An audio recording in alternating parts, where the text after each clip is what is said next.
नमन ने ऋषभ को मैसेज किया कि वो वापस आ रहे हैं। यह सुन देव की जान में जान आई। वो अब ऋषभ से लगातार पूछ रहा था कि ये सब क्या है, तू कबीर को कैसे जानता है, कबीर तुझे कहाँ मिला, मैं इन दिनों कैसे उसे अपने आसपास महसूस कर पा रहा था, बता मुझे। ऋषभ, अगर सच सुनने की इतनी ही जल्दी है तो सुन। सबसे बड़ा सच तो यह है भाई कि बाबा की मौत के बाद मैं आज तुम लोगों के साथ हूँ। देव यह सुनकर दंग रह गया। क्या मतलब है तेरा? इसका मतलब वो कबीर? ऋषभ, हाँ, बाबा की मौत के 1.5 महीने बाद जो तुम लोगों के पास लौट कर आया था वो मैं नहीं, कबीर था। अनजाने में ही सही, लेकिन मैं तुम लोगों का गुनहगार बन बैठा था। जब कबीर से मिला, उसका सच जाना, उसे समझा तो महसूस किया कि वो क्यों इस कदर तुम लोगों के दिलों में बसा पड़ा है। ऋषभ ने अब देव को बताना शुरू किया। जब मैं बाबा को दूसरे हॉस्पिटल लेकर गया तो शाम बाबा की तबीयत खराब हो गई। वो ढंग से बोल भी नहीं पा रहे थे। तब उन्होंने मुझे एक पेपर पर लिख कर दिया कि मैं जाकर सिन्हा सर से मिलूं। उन्होंने और बाबा ने जो सच मुझसे छिपाया है वह मुझसे बताया जाए, क्योंकि उनके हिसाब से यह मेरे लिए बहुत ज़रूरी था। यही मेरे बाबा की आखिरी इच्छा थी। बाबा ने यह भी लिखा कि मैं सिन्हा सर से मिलने के बाद आरिफ नाम के एक आर्मी ऑफिसर से किसी भी कीमत पर मिलूं। उससे मिलने के बाद मैं सब कुछ समझ जाऊंगा। मैं बाबा की मौत के बाद बुरी तरह टूट गया था। कुछ दिन तक मैं यूं ही बैठा रहा। फिर मैंने खुद को समझाया और सिन्हा सर से मिलने उनके पास गया। मैंने उन्हें बाबा की लिखी चिट्ठी सौंपी तो सिन्हा सर 2-3 दिन तक तो मुझे टालते रहे, पर तू तो जानता है ना कि मैं कितना जिद्दी हूँ। आखिरकार सिन्हा सर ने मुझे उस ऑफिसर आरिफ का पता दिया। उन्होंने आरिफ को मैसेज किया कि मैं उससे मिलना चाहता हूँ। 2-3 दिन के बाद आरिफ ने मुझसे मिलना मंजूर किया। उसके अगले ही दिन मैं आरिफ से मिलने निकल पड़ा। जब मैं वहाँ पहुँचा तो वहाँ मुझे कुछ नकाबपोश ऑफिसर्स मिले। मैंने उन्हें बताया कि मैं वहाँ बस आरिफ से मिलने आया हूँ और मुझे सिन्हा सर ने भेजा है। कुछ देर बाद एक नकाबपोश ऑफिसर मेरे पास आया। मैंने उससे पूछा कि तुम आरिफ हो? आरिफ, हाँ। ऋषभ, मैं रॉय सर का बेटा हूँ। उन्होंने मुझसे आखिरी वक्त पर कहा था कि उन्होंने कुछ सच छिपाया है जिसे मुझे जानने का पूरा हक है। मैं बस वो सच जानना चाहता हूँ। आरिफ ने वहाँ मौजूद बाकी साथियों को देखा और उन्हें बाहर जाने का इशारा किया। कुछ देर बाद कमरे में मैं और वो आमने सामने बैठे थे। वह कुछ देर तक खोया हुआ सा बैठा रहा, फिर उसने अपना नकाब हटाया। उस वक्त मेरा दिमाग कुछ पल के लिए सुन्न पड़ गया। मेरे शरीर का खून जम सा गया। मेरे सामने और कोई नहीं, कबीर था, कबीर सिंह राठौर। कहते हुए ऋषभ खामोश हो गया। कुछ वक्त तक हम दोनों खामोश बैठे रहे। अजीब सा माहौल हो गया था वहाँ पर। कभी हम एक दूसरे को देखते तो कभी नज़र चुराते। कबीर बहुत कम बोलता था। धीरे धीरे मैंने उससे बात की और उसे सब कुछ बताने को कहा। कबीर ने मुझे जो सच बताया वह मेरे लिए एक बहुत बड़ा झटका था। दरअसल 3 साल पहले एक मिशन पर जाने के लिए मुझे चुना गया था। बाबा ने मुझसे बात की और मैं राजी हो गया, लेकिन पता नहीं माँ को ये बात कैसे पता चल गई। उन्होंने घर में कोहराम मचा दिया और बाबा के सारे दोस्तों को फ़ोन कर उनके इकलौते बेटे को छोड़ने की दुहाई देने लगी। इस कदर वो डरी कि माँ की तबीयत दिन ब दिन खराब होने लगी। बात ज़्यादा बिगड़ती देख बाबा ने मेरा नाम वापस ले लिया। जब मैंने और बाबा ने माँ को समझाना चाहा तो एक बात बोलकर हम दोनों को सिर्फ चुप करा दिया। होंगे आप आर्मी वाले, लेकिन मैं सिर्फ एक माँ हूँ। मैं जीते जी अपने बच्चे को नहीं भेजूंगी ऐसे खतरनाक जगह पर। मैं इस बात को भुला नहीं पाया कि ज़रूरत के वक्त मैं देश के लिए काम नहीं आया। मेरे पीछे हटने के बाद अब दूसरे ऑफिसर की तलाश शुरू हुई। मेरे बाबा और सिन्हा सर के बीच में जो लिंक था वो थे Rana sir. Rana sir Sinha sir से मिले और उनसे पूछा कि कोई ऑफिसर है आपकी नज़र में जो हमारे मिशन में काम आ सके। सिन्हा सर ने अपने सारे भरोसेमंद ऑफिसर्स की डिटेल उन्हें दी। काफ़ी सोच विचार के बाद तेरा नाम दिया गया। देव, लेकिन मुझे तो ऐसा कुछ नहीं बताया गया। ऋषभ हंस पड़ा। हाँ, क्योंकि कबीर ने बीच में ही रायता फैला दिया। कबीर ने तुझ तक वो खबर पहुंचने से पहले ही सिन्हा सर को मना लिया था। कबीर ने मुझे बताया कि उस दिन मंजीत 2 दिन की छुट्टी पर अपने घर गया हुआ था। उसी दिन सिन्हा सर उसके कैंट किसी काम से आए थे। रात को सिन्हा सर ने उसे अपने पास बुलाया। दोनों एक साथ बैठकर बातें करने लगे। बातों ही बातों में उन्होंने उसे सब कुछ कह सुनाया कि उन्होंने कैसे तुझे चुना है। बस तुझसे बात करना बाकी था। कबीर जानता था कि अगर यह बात तुझ तक पहुंची तो तू अपने फर्ज से पीछे नहीं हटेगा। कबीर ने सिन्हा सर से कह दिया कि वो ये मिशन पूरा करेगा, क्योंकि वह पहले से ही अपनी गलती के बोझ तले दबा जा रहा था। कबीर को यह रास्ता सबसे बेहतर नजर आ रहा था कि देव को एक तरह से मौली को सौंप अपनी गलती का प्रायश्चित भी हो जाएगा और देश की सेवा भी हो जाएगी। उसके मन का बोझ भी थोड़ा हल्का हो जाएगा। तू तो जानता है कि सिन्हा सर का लाडला है वो। सर को कबीर ने राजी कर ही लिया। बाबा को यह बात तो पता चली कि मेरी जगह कोई और ऑफिसर मिशन के लिए चुना गया है, लेकिन वो ये नहीं जानते थे कि वो शख्स कोई और नहीं, तुम्हारा दोस्त कबीर था।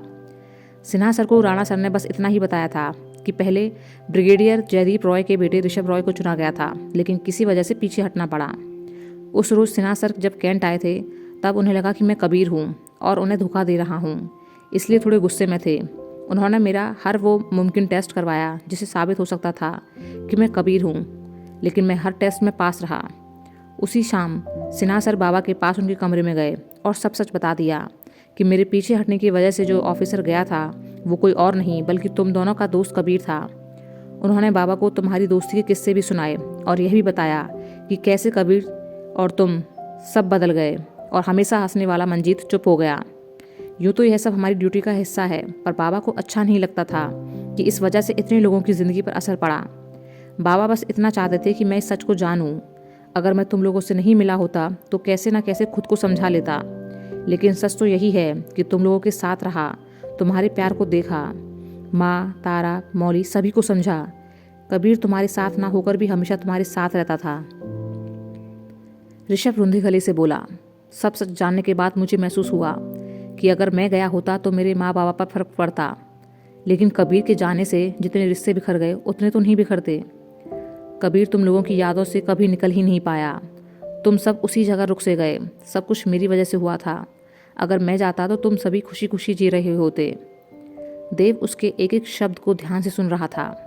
तभी पीछे से किसी के आने की आहट हुई। दोनों ने उस ओर देखा तो सामने से नमन और कबीर आते दिखे। नमन थोड़ा पीछे ही रुक गया।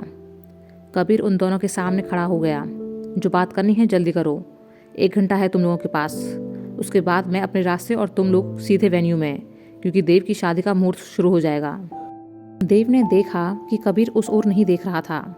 उसने नम आंखों से उसे देखा और उसका हाथ पकड़ा, फिर ऋषभ के साथ उसे कमरे में ले आया। देव ने दरवाज़ा अंदर से बंद कर कबीर को बिस्तर पर बैठाया और खुद उसके सामने बैठ गया। देव, तुझे याद है ना, ये तेरा कमरा है। कबीर फीकी सी मुस्कुराहट से बोला, नहीं, ये मेरा नहीं तेरा कमरा है। तेरा घर, तेरा परिवार है, मेरा अब कुछ भी नहीं है। देव, ऐसे कैसे कह सकता है तू? क्या तुझे कभी हमारी याद नहीं आई? कबीर, मैं सब कुछ भूलकर आगे बढ़ चुका हूँ। बहुत वक्त लगा है मुझे इस सब से निकलने में। मुझे वापस मत खींच, सिवाय तकलीफ़ों के और कुछ नहीं मिलेगा। मैं सिर्फ तेरे लिए यहाँ पर थोड़ी देर के लिए आया हूँ। जैसे मैंने अपने दिल को संभाल लिया वैसे तू भी संभाल ले। इस बारे में किसी से कोई भी जिक्र नहीं करना, वरना सारी मेहनत बर्बाद हो जाएगी। तू आर्मी वाला है, सब समझता है ना? ऋषभ, देव सच जानना चाहता है। जो कुछ भी है इसे बता दे। इतने वक्त से जो तू अंदर ही अंदर घुट रहा था, उस घुटन से छुटकारा पाने का यह सही वक्त है। कबीर एक पल को देव को देखता रहा, फिर बोला, ठीक है, सब बताता हूँ, लेकिन देव, लेकिन क्या? कबीर ने अब उसकी ओर देखा। देव को कबीर की आंखों में उसका दर्द साफ नजर आ रहा था। कबीर, लेकिन वादा कर, जैसा चल रहा है वैसा ही चलते रहने देगा।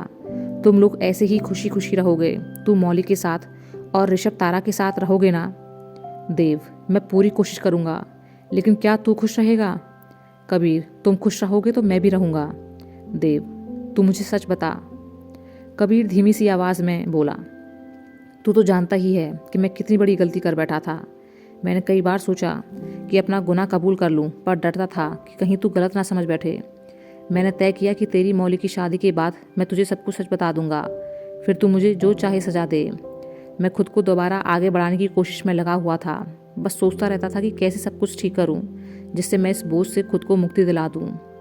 उस रोज़ मंजीत 2 दिन की छुट्टी पर गया था। सिन्हा सर वहाँ आए हुए थे। तू तो जानता ही है कि वो मुझे अपने बेटा जैसा मानते हैं। उन्होंने मुझे बताया कि एक काम है जिसके लिए तुझे चुना गया है। मैं जानता था कि तुझ तक यह बात पहुंचेगी तो तू ना नहीं कहेगा। मुझे लगा कि ऊपर वाले ने मेरी गलती सुधारने का एक मौका दिया है मुझे, इसलिए मैंने उन्हें तेरी जगह मुझे चुनने के लिए कहा। मैं जानता था कि मेरे पीछे तू माँ और रोहन को संभाल लेगा। मैंने सिन्हा सर को तो जैसे तैसे राजी कर लिया। इस वजह से तुझ तक वह बात कभी पहुंची ही नहीं। देश का सवाल था, किसी ना किसी को तो जाना ही था, तो फिर मैं ही क्यों नहीं? तू तो जानता है ना कि मेरा पहला प्यार सिर्फ और सिर्फ मेरा देश रहा है। सिन्हा सर ने बताया कि अभी महीना भर है मेरे पास, उसके बाद वो अपना मिशन शुरू करेंगे।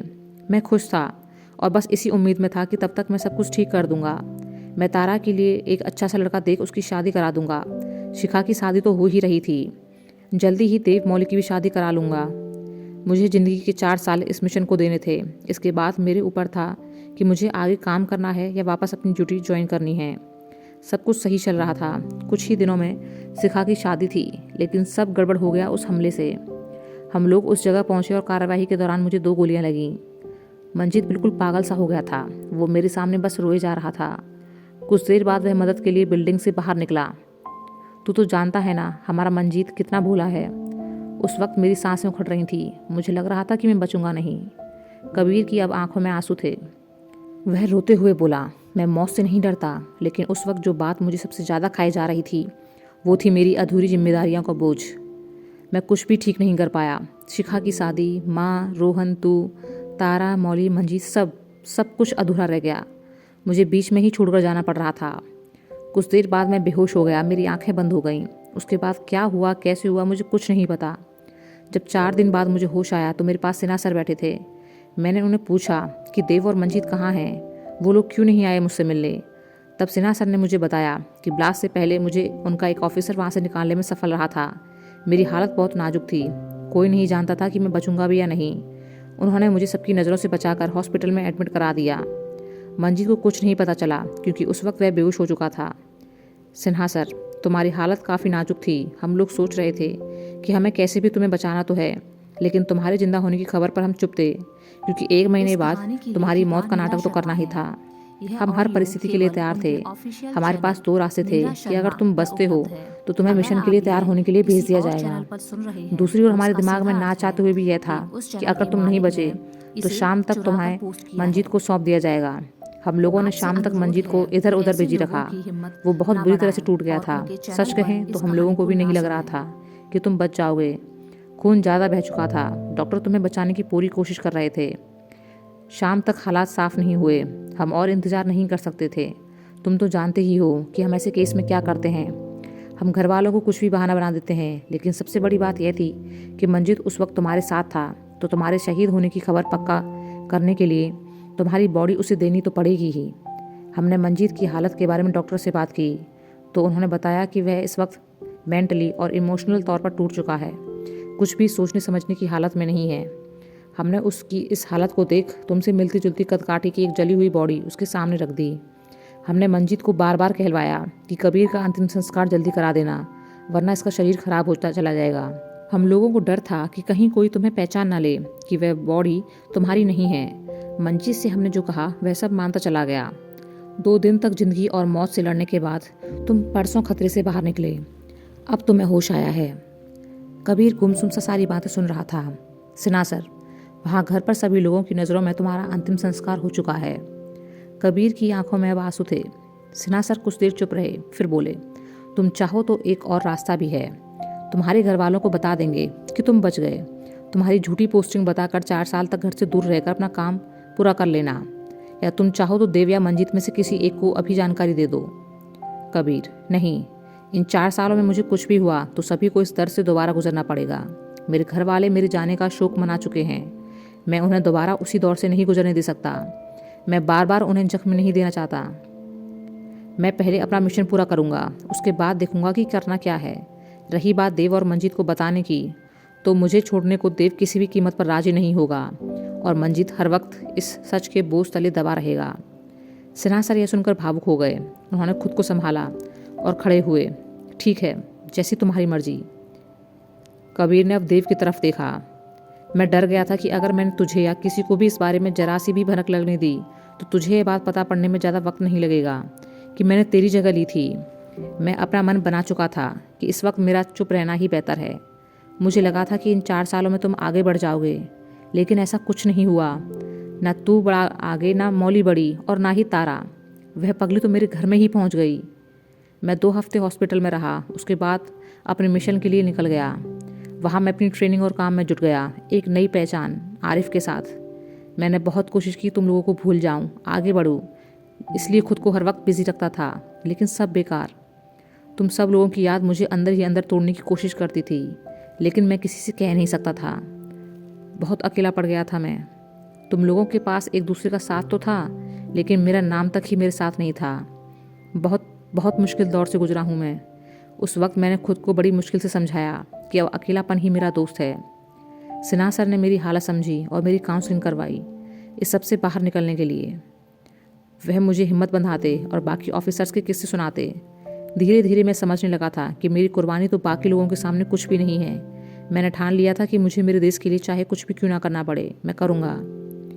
कुछ महीने बाद मुझे पता चला कि नमन ने आर्मी ज्वाइन की है।